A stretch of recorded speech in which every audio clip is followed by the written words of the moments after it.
tema de escroto, que es la teoría 4 de la tercera unidad del curso de diagnóstico por imágenes 2. En su sílabo aparece el término testículo, que no debería ser el adecuado, porque la palabra correcta debería ser escroto. Nos piden hablar de la radioanatomía, de la ecografía y ecografía Doppler y de las principales patologías del escroto. Nosotros hemos dividido el tema en 3 partes. En la primera hablamos del recuerdo anatómico y de algunas generalidades. En la segunda hablamos de los métodos de imagen, haciendo énfasis en la ecografía normal, en la ecografía convencional. Vamos a hablar de ecografía Doppler, alguito de resonancia y algo de tomografía que no está en su sílabo. Y por último vamos a dividir la patología escrotal en 2 partes: las lesiones intratesticulares y las lesiones extratesticulares. Vamos a empezar con el recuerdo anatómico y las generalidades. El escroto o bolsa escrotal se encuentra por debajo del pubis, póstero inferior al pene y por delante del perineo. Se encuentra envolviendo al testículo, al epidídimo, ¿no? Y se encuentra suspendidos por el cordón espermático. El testículo izquierdo es un poco más abajo que el derecho y la bolsa escrotal o escroto tiene su pared, que está conformado por piel y el músculo dartos. Músculo dartos. Cuando levante la voz un poquito, no es para, sino es para indicarles que esa es la pregunta que estamos haciendo en el examen, ¿no? Entonces, el músculo dartos, sus fibras profundas forman el rafe medio, dividiendo pues al escroto en 2 compartimientos independientes entre sí, ¿no?, que envuelven al testículo, al epidídimo y a la porción intraescrotal del cordón espermático. El testículo tiene una cara medial lisa y libre y una cara lateral que se encuentra en relación con el epidídimo. Más o menos un testículo pesa entre 12.5 y 19 gramos. El testículo presenta 2 envolturas.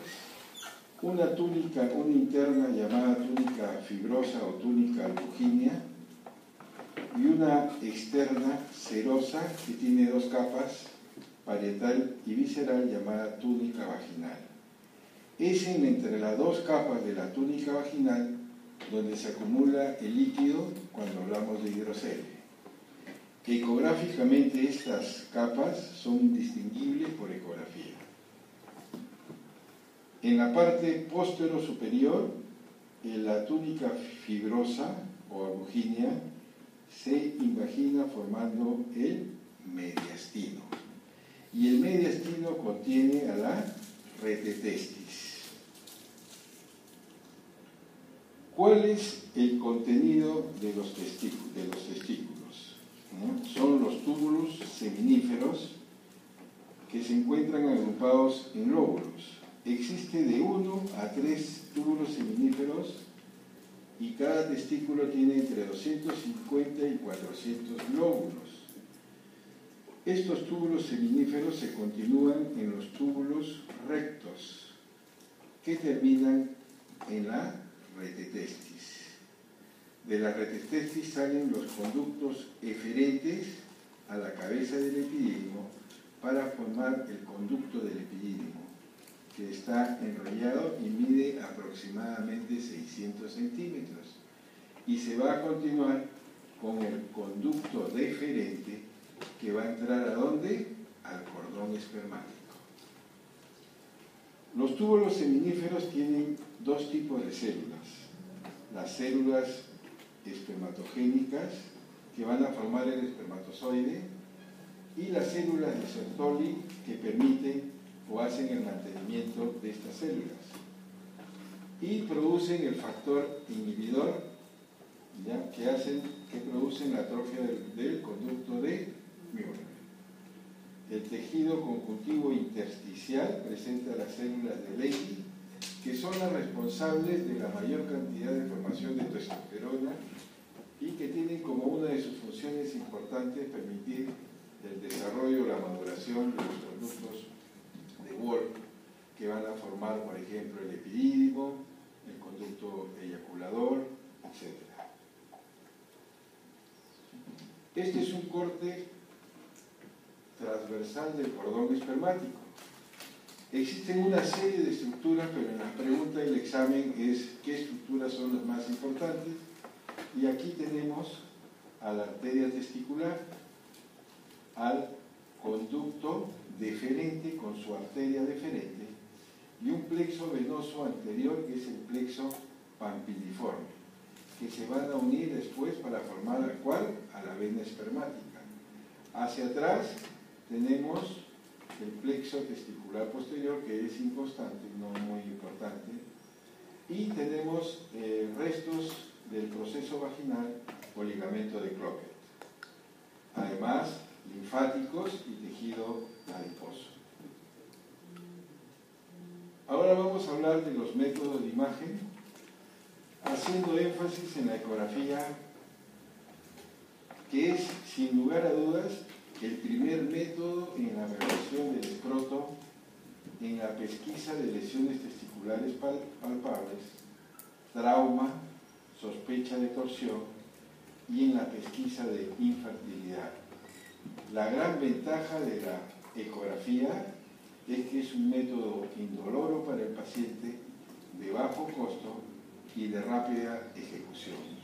El único inconveniente es que es operador dependiente. ¿Qué quiere decir? Que si el radiólogo no tira, se fregaron. La técnica consiste en inmovilizar el escroto. Hay dispositivos, pero nosotros utilizamos una toalla. El ambiente tiene que estar adecuado porque la musculatura se puede contraer y cambia la posición del testículo. Y se tienen que emplear traductores de alta frecuencia que nos dan imágenes espectaculares de la estructura testicular y escrotal, y que tenemos la opción de adicionar a esa ecografía convencional, a la ecografía Doppler, sobre todo cuando encontramos una patología. Si hay algo que no me van entendiendo, me dicen nomás y me cortan y corrijo, ¿no? Esto es como se ve en la ecografía en un corte transversal. Vemos pues que los testículos tienen pues una ecogenicidad, una ecotextura homogénea, con ecos de mediana amplitud. Tenemos la pared, que no debe pasar de 8 milímetros, y tenemos el tabique escrotal, que era el musculatura, ¿qué músculo? El músculo dalgos. Transversalmente las medidas son de 25 a 35 milímetros el diámetro transverso del testículo. Aquí tenemos un corte longitudinal, donde vemos igual que los ecos son de ecogenicidad media, son homogéneos, de ecotextura homogénea. Tenemos el mediastino testicular como una banda hiperecogénica. La longitud es de 35 a 50 milímetros. De 20 a 30 milímetros es el diámetro antero-posterior. Y el volumen es de 16 a 25 centímetros cúbicos. Se habla de atrofia en la práctica cuando el diámetro antero-posterior es menor de 15 milímetros o el diámetro longitudinal menor de 30. La retetestis, eso que mencionamos, habitualmente no se debe ver. Solamente se puede encontrar a veces en el 20% de los sujetos. Pero nosotros los vemos cuando esta retetestis está dilatada y se ve más o menos así, ¿ya? Que son los vasos que se encuentran dentro del mediastino y que en la mayoría de las veces cuando se ven es porque existe un proceso obstructivo en el epidídimo, en un 85% de los casos. Esto Esto es para ver los apéndices de la bolsa escrotal. Entonces el escroto también tiene apéndices, ¿no? Para motivos del examen voy a considerar esta imagen. Igualita va a venir en el examen, ¿no? Los apéndices son de varios tipos. Tenemos el hidátide sésil de Morgani, el hidátide pediculado de Morgani. El sésil de Morgani es el llamado apéndice testicular, ¿ya? Que es la atrofia de los conductos de Müller y se puede encontrar en el 80% de las ecografías. El hidátide pediculado de Morgani se encuentra en el epidídimo, ¿ya? En un tercio de los casos cuando se hace ecografía, y constituye también la atrofia de los conductos de Wolf. Tenemos el órgano de Giraldez, que es un apéndice de quién es este, del cordón espermático, ¿ya? Que también constituye una atrofia de la porción inferior del conducto de Wolf. Y por último tenemos los vasos aberrantes de Haller, que habitualmente en la mayoría de los casos proceden de vasos a nivel de las repetestas y constituye atrofia de la porción superior de los conductos de Wolf. Aquí es, por ejemplo, este es el apéndice testicular o hidátide sésil de Morgani, que se ve claramente en este caso porque existe hidrocelia. Los apéndices del epidídimo o hidátides pediculados de Morgani pueden ser múltiples, ¿ya? Y se ven claramente aquí por la presencia del hidrocelio reactivo. ¿Cuál es la vascularización? Pregunta de examen. La vascularización del testículo depende de tres arterias: de la arteria testicular, rama de la arteria aorta, que entra al testículo para formar las arterias capsulares. Estas dan a su vez origen a las arterias centrípetas y al final dan las ramas recurrentes, ¿ya? Recurrentes. Luego tenemos la arteria cremastérica, que es rama de la ilíaca externa y que se caracteriza básicamente, su función es irrigar la pared escrotal. Y luego tenemos la arteria deferente, esa que vimos en el cordón espermático, que es rama de la ilíaca interna y que irriga al conducto deferente y al epidídimo. Las arterias testicular y sus ramas son arterias de baja resistencia y un flujo diastólico alto. Las arterias cremastéricas y deferencial son arterias de alta resistencia, testicular baja resistencia y las otras alta resistencia. ¿Qué quiere decir? Que aquí hay un flujo importante delante de la diástole y acá hay un flujo bajo. Aquí es como se ve, se localiza un vaso y vemos que hay un flujo de baja resistencia y con un pico sistólico moderado y un flujo diastólico alto. La resonancia magnética es, sin lugar a dudas, el examen que permite estudiar con exactitud tejidos blandos. Permite reconstruir imágenes en todos los planos. Y la principal indicación de la resonancia es cuando la ecografía no es concluyente o cuando los hallazgos físicos no coinciden con los hallazgos ecográficos. Cuando exista duda de una lesión intra y extratesticular, o cuando uno busque el estudiar el testículo no descendido o hiperquídico. Existen secuencias, la más usada es la secuencia T2, donde Los testículos tienen un aspecto uniforme e hiperintensos. La tomografía se usa con contraste cuando ya uno encuentra el cáncer y quiere estadificar el cáncer testicular. Este cáncer va a tener su tratamiento. Se utiliza para el seguimiento de la respuesta del tratamiento. Y al igual que la resonancia magnética, también se puede emplear para la criptología. Ahora vamos a dividir a la patología escrotal en dos partes: lesiones intratesticulares y posteriormente vamos a estudiar las lesiones extratesticulares. Empezaremos diciendo primero que la función de la ecografía escrotal es, cuando hay una lesión, primero determinar si esa lesión es extratesticular o intratesticular. La ecografía detecta con una sensibilidad del 100% la existencia de una masa intraescrotal. Luego que detecta, como volvemos a decir, tiene que indicar si es extra o intra, y la sensibilidad de la ecografía va entre el 98 y 100% de exactitud para indicar si es intra o extratesticular. Una vez que se ha determinado que la lesión es intratesticular o extratesticular, la segunda pregunta es decir si esa tumoración es líquida o sólida.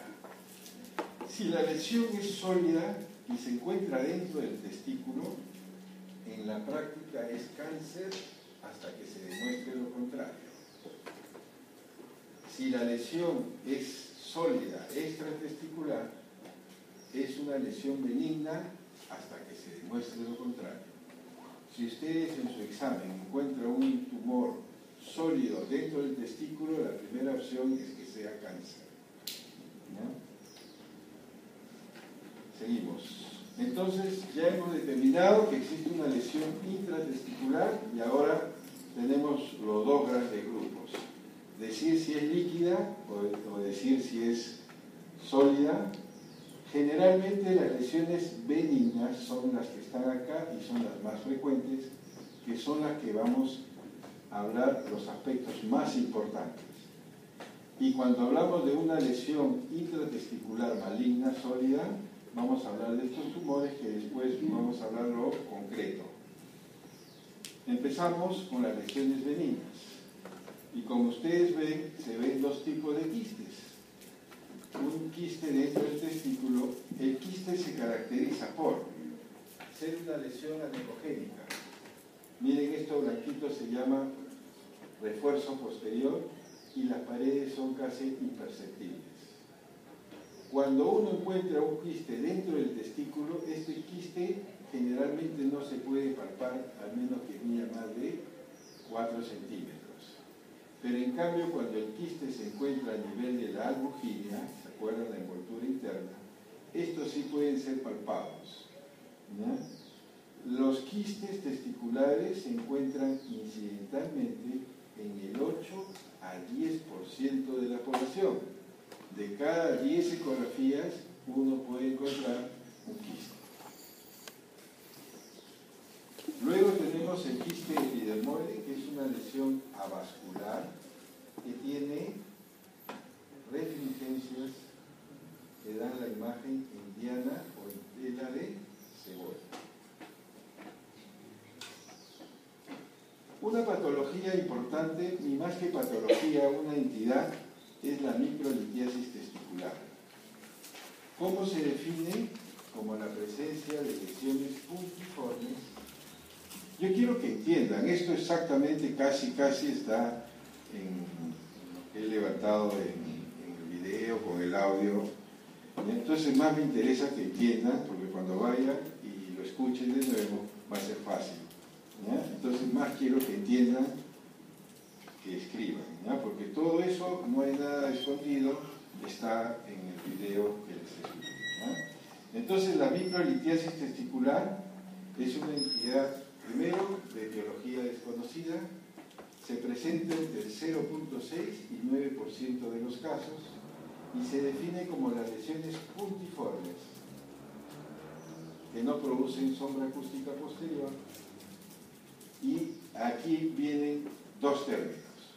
La microlitiasis testicular clásica, que se define como estas lesiones puntiformes a partir de 5 para arriba, y la limitada cuando no tiene 5. La microlitiasis testicular clásica la pueden dividir o subdividir en 3 grupos más. La mínima, que va entre 5 a 10, la moderada, que va entre 10 a 20, y la severa, que es más de 20. Se ha visto que la microlitiasis coexiste con un tumor, con un cáncer testicular, y la coexistencia va entre el 6 y 45% de los casos. Aquí tenemos la microlitiasis y vemos al tumor, en este caso el seminoma, formándose en este testículo con microlitiasis. Pero hasta el día de hoy existe la controversia si es que debe ser considerado como una lesión premaligna. Pero el grupo, la coexistencia es bien alta. Preferible es que si encuentran un testículo con microlitiasis, preferible es hacerle su seguimiento ecográfico. La criptoquidia, que significa, viene del griego criptos y orquis, que significa glándula oculta, se encuentra principalmente en la región inguinal en el 80 a 85% de los casos. El resto se puede encontrar en la cavidad pélvica o la cavidad abdominal. Se observa testículos no descendidos en bebés prematuros hasta en el 30% de los casos, mientras que en bebés a término 3.5% al nacer, pero al año ya se ha reducido al 1%, y el 10% son bilaterales. La imagen por resonancia, donde se ve claramente y bien clarito el testículo. El testículo en el canal inguinal, que es la ubicación más habitual, generalmente en ecografía se le ve algo de dimensiones disminuidas, de contextura ligeramente heterogénea, y pueden haber calcificaciones. El seminoma, pregunta de examen, es el tipo de tumor más común en los testículos criptoquídicos, y el riesgo de que un tumor aparezca en un testículo criptoquídico es 30 veces más que un testículo que no fue criptoquídico. Entonces, un aspecto importante es estudiar la patología escrotal aguda, ¿no?, que puede ser debido a una serie de factores. La más frecuente, a afecciones inflamatorias como la epididimitis, a traumatismos y a otras condiciones, pero nosotros vamos a ocuparnos de las afecciones isquémicas, que es la torsión testicular y la torsión de los apéndices. La primera causa de dolor agudo en un niño es la torsión testicular, y presenta 2 picos, uno en el recién nacido y el otro en la adolescencia. Solamente el 30% de los casos de torsión testicular se ven en personas mayores de 20 años, o sea que el 80% se da en gente joven. Y hay que diagnosticar rápidamente, porque es importante ver la viabilidad y la función testicular. La evolución de la torsión testicular va a depender de 2 factores. Uno va a ser del tiempo de la isquemia, y el segundo va a ser del grado de torsión. Sobre el tiempo de la isquemia, se ha visto que si se hace la corrección quirúrgica dentro de las primeras 6 horas, la recuperación del testículo es del 80 a 100%. Pero que si la operación se hace de 6 a 12 horas, la recuperación es del 70%. Pero después de las 12 horas, hasta las 24, la recuperación solamente es del 20%. Y cuando se hace la operación después de las 24 horas, cuando es una torsión testicular importante, los testículos casi el 100% se pierden. Dijimos que el segundo factor era el tipo de torsión testicular, o sea, el número de giros. El número de giros puede ir de 180 hasta más de 720 grados, pero se dice que a los 540 grados ya se produce una oclusión total de la arteria. Existen dos tipos de torsión, otra de examen, la extravaginal y la intravaginal. La intravaginal es la más frecuente. Y miren acá cómo la túnica vaginal, que normalmente debería envolver solamente al testículo, envuelve a gran parte del cordón. Y dentro de esta túnica vaginal se va a dar el enrosamiento por las torsiones. Esto es en el 50-80% de los casos bilateral y es la más frecuente. Y para que se dé esa condición es importante encontrar un defecto que se llama defecto de la túnica vaginal en badajo o en badajo de campana. Miren aquí, la túnica vaginal es lo que está en negrito y normalmente debe envolver el testículo y no envuelve su cara posterior ni al epidídimo ni al cordón espermático.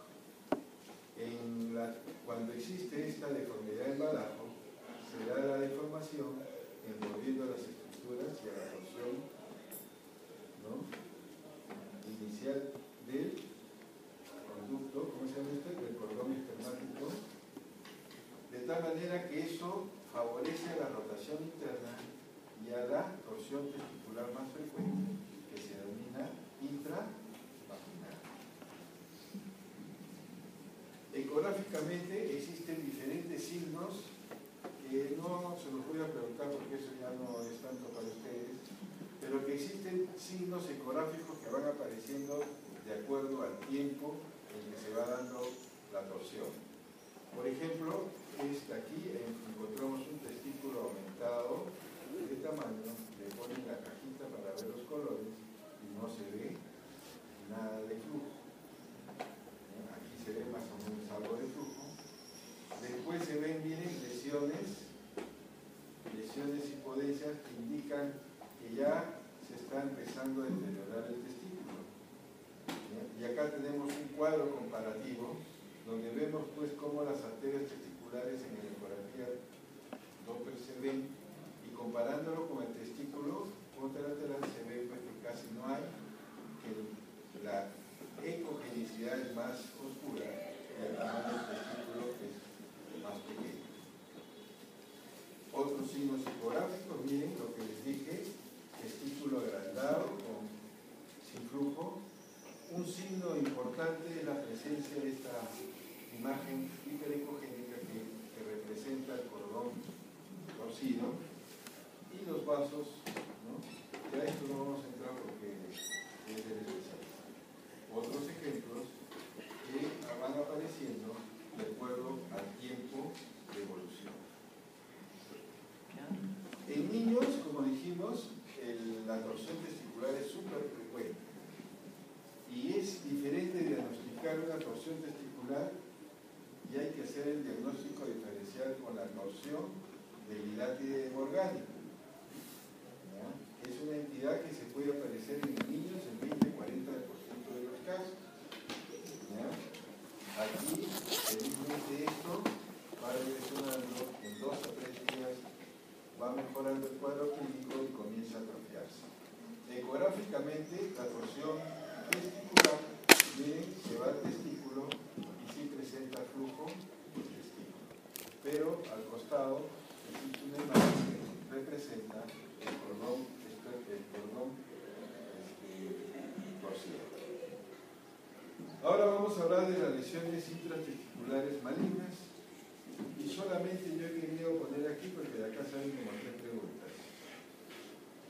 Existen diferentes estirpes de los tumores testiculares. ¿Ya?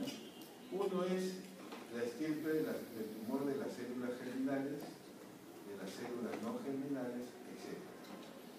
Este de aquí, el tumor de células germinales, representa el 90% de los tumores.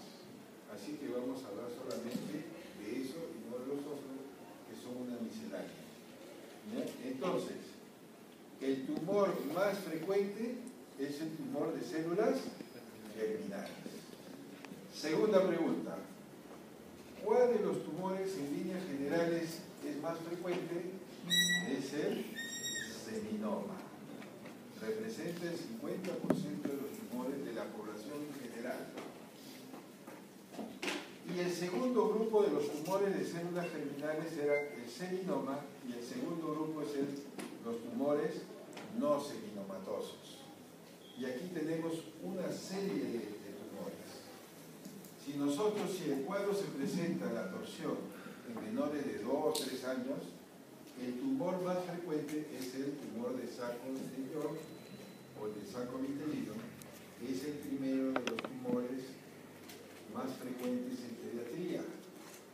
Y el segundo tumor más frecuente en pediatría es el teratoma. Pero ¿cuál es el tumor más frecuente considerando a toda la población? Es el seminoma. ¿Y cuál es el segundo tumor en general de la población? Es el tumor de células germinales mixtos.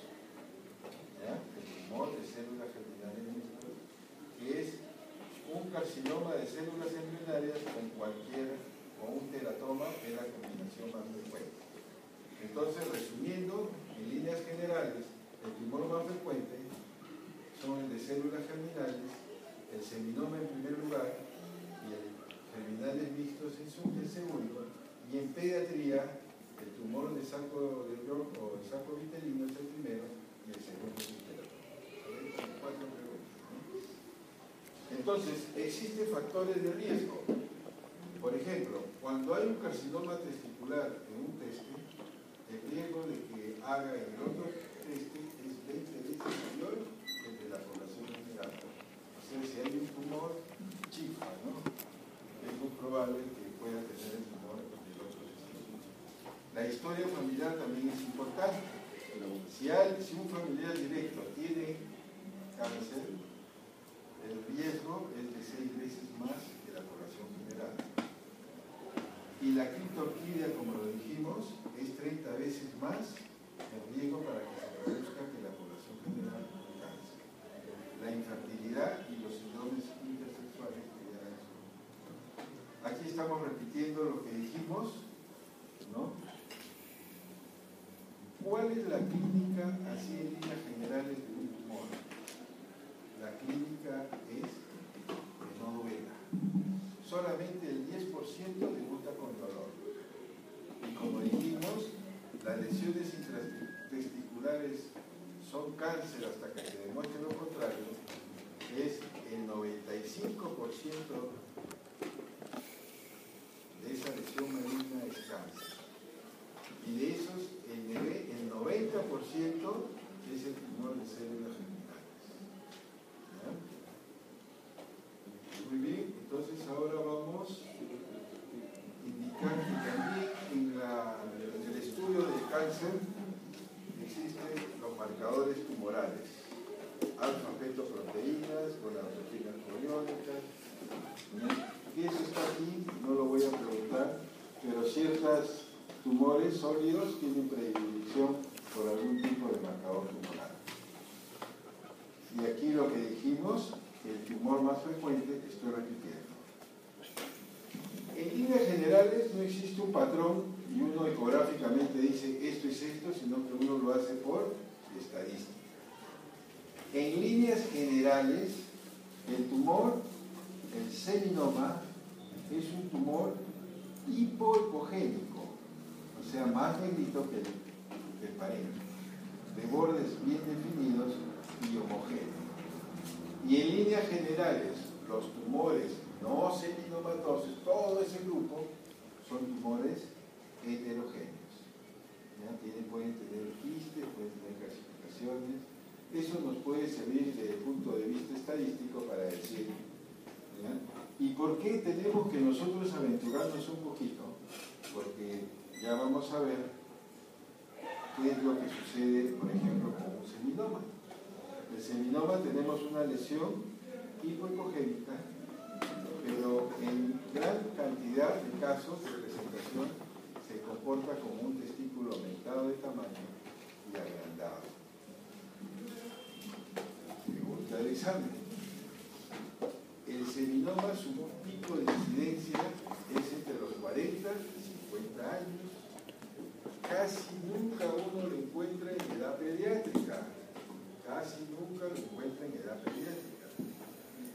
Y es el tumor más común de los testículos criptoquímicos. Tiene gonadotrofia coriónica elevada y el 50% debuta como una gran masa. Y en líneas generales son menos agresivos que otros tumores testiculares por su alta sensibilidad a la radioterapia y a la quimioterapia. Entonces, es uno de los tumores menos agresivos dentro de los tumores malignos. Acá tenemos, miren, las microclasificaciones, un seminoma, y se observa al Doppler el aumento del flujo vascular a nivel del tumor. Acá tenemos el seminoma y cómo se ve con resonancia magnética. Ya dijimos que los testículos eran hiperintensos y la lesión se ve hipointensa. Acá está. Acá tenemos un carcinoma embrionario que representa más o menos el 20%. Y como dijimos, el carcinoma embrionario no se encuentra más que en el 20% en la forma pura, y la más frecuente es que se encuentra asociado con un teratoma, y entonces llamamos tumor de células germinales mixto. Y este es el tumor de York, o del saco uterino, que es el tumor más frecuente. El teratoma, que era el segundo más frecuente en edad pediátrica, se ve como una gran masa, miren, con imágenes físicas de diverso tamaño y componentes sólidos, y si acá hubiera calcificaciones, no habría ningún problema. Es el segundo más frecuente. Y los tumores no seminomatosos, el de células germinales mixto, es el más frecuente, y la combinación, ¿cuál era? El teratoma con un carcinoma. Y por último, nos vamos a la última parte que corresponde a la patología escrotal con el título de lesiones extratesticulares. Más o menos esto es como se ve en todas las revistas, o sea, esta es la manera más adecuada de hacer el estudio de la ecografía, ¿no? Entonces, las lesiones extratesticulares son relativamente frecuentes y pueden ser líquidas o sólidas. Si son líquidas pueden ser focales, y tenemos quistes, espermatozoides, espermatoceles, varicoceles, hernias, o pueden ser difusas, hidroceles, piroceles, hematoceles, o pueden ser sólidas, y aquí la EPI y las clasificaciones son las más frecuentes. Y el tumor sólido más frecuente extratesticular es el tumor adenomatoide, que es B. Empezamos con las lesiones, y este cuadro la resume todas. La lesión más, miren, muy frecuente es la presencia de un quiste en la cabeza del individuo. Se observa, miren, el 40% de los casos. Un quiste y un espermatocele. Espermatocele es la presencia de un quiste pero con contenido de espermatozoides. ¿Ya? Ecográficamente no existe ninguna forma de distinguir a un quiste de un espermatozoide. Solamente en algunas veces el espermatozoide puede presentar esta conformación en la presencia de vesiculus o hipoplasiae. En ese momento recién podríamos decir que es un espermatozoide, pero la mayoría de veces se comporta como un lugar de este quiste. El varicocele se ¿Se acuerdan del plexo palpiniforme? Consiste en la dilatación de esas venas, para algunos por encima de 2, para otros por encima de 3, la cual se intensifica la maniobra de Valsalva. Y acá tenemos un testículo con su hernia. Luego teníamos las lesiones extratesticulares. Y aquí la causa más frecuente de aumento del volumen escrotal es el hidrocele. La causa más frecuente también es idiopática.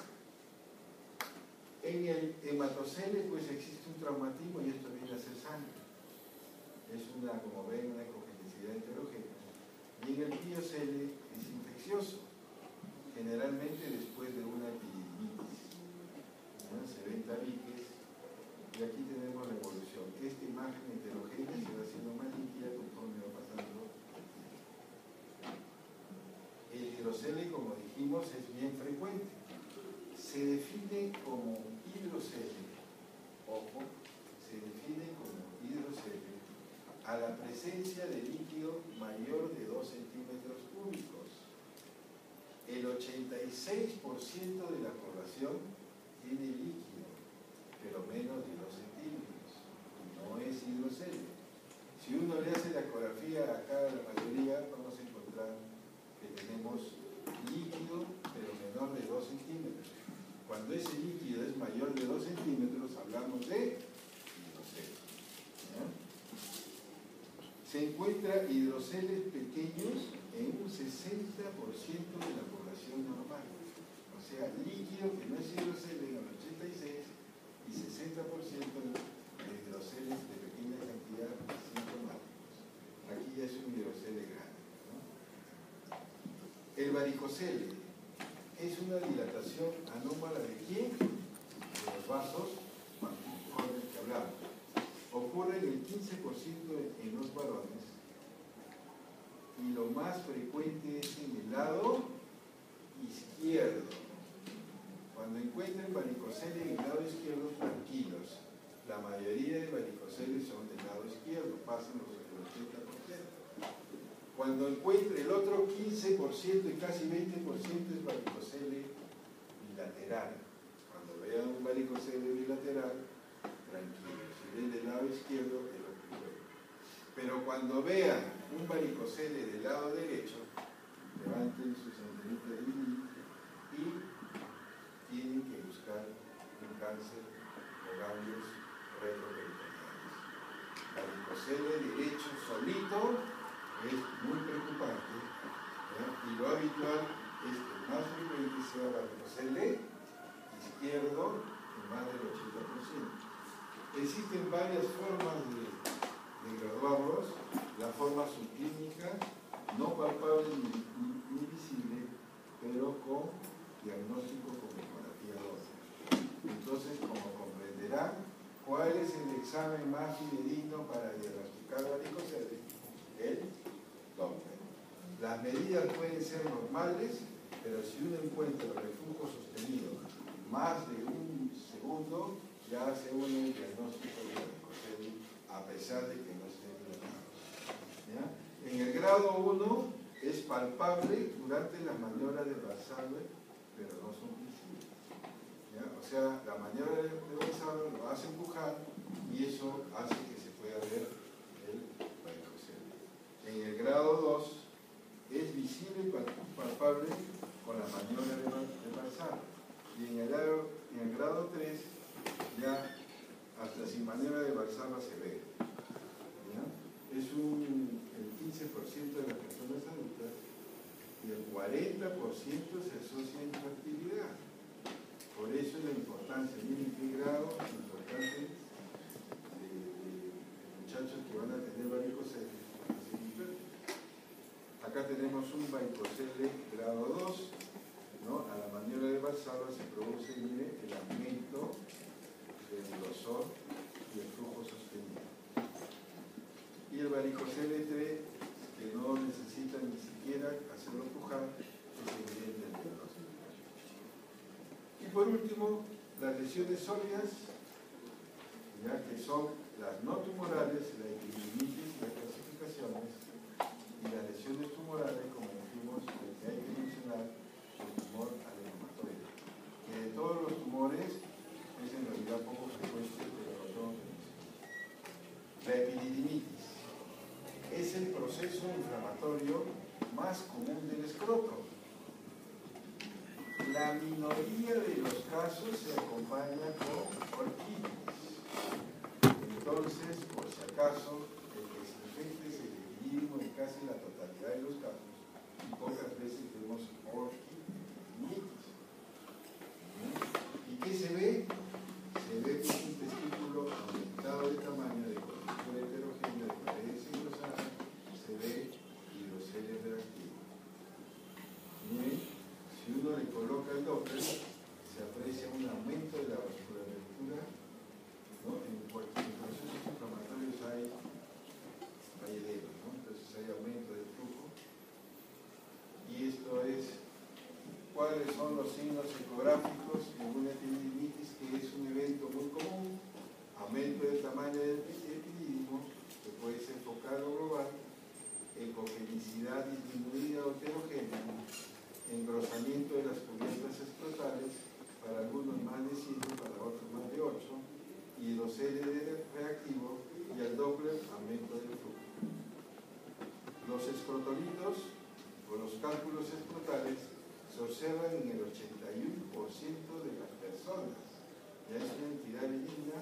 Miren, se encuentran los escrotolitos. Algunos de ellos son origen y se han desprendido los apéndices. Y podemos verlos intramuralmente, libres, ¿no? Y se ven claramente cuando existen hidroceles. Y por último, el tumor adenomatoideo es un tumor del epididimo, homogéneo de naturaleza benigna. Cuando se diagnostica el tumor y llegamos a que es un tumor intratesticular, el segundo paso es hacer el estadiaje. Y el estadiaje ahí ya no sirve la ecografía, que se emplea la tomografía, como en este caso, que se ven los ganglios, miren, las adenopatías retroperitoneales de todos los tipos, interaortocánicas, paraórticas, ¿no? Todos los tipos. Entonces se hace con la tomografía habitualmente, que es una indicación. Una vez que han hecho la extensión de la enfermedad, lo clasifican bajo el sistema TNM, que tampoco le voy a preguntar, pero eso es lo que se hace, ¿no? De ahí establecen su estadio, porque cada estadio tiene un porcentaje de vida, de proyección de vida o de supervivencia. Y entonces, la ecografía escrotal determina que es un tumor testicular. Pasa este viaje que se hace con tomo o resonancia y se emplean ¿qué? Los marcadores tumorales. Y se procede a sacar el testículo. Y se hace el seguimiento con ecografía. ¿Qué es esto? Marcadores tumorales, tomografía, resonancia magnética y ahora PET-CT. Ya en la próxima clase deben poner que ya les pongan los diferentes métodos para que vean cuál se emplea. Bueno, espero que les haya gustado.